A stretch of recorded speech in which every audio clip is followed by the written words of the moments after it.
Visą savaitę Liepa nešiojo akmenį užantyje. Merginą iš vėžių išmušė nekonkretus Giedriaus Drukteinio komentaras. Taip greičiau eikit 6, tiesiog.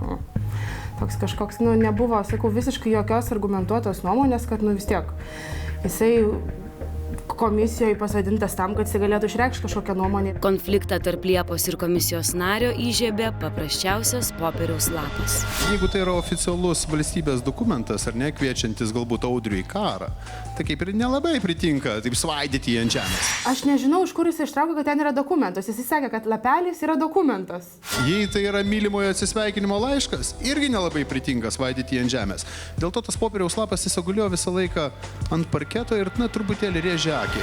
Ten ir visas toks užmanymas buvo toks, kad aš gaunu iš savo jau to mylimojo laiškelį ir aš skaitau ir tiesiog, ta mano vidinė būsena, kad man iškrito lapelis iš rankų. Aš tiesiog drebančiam rankom bėgu pas partnerį.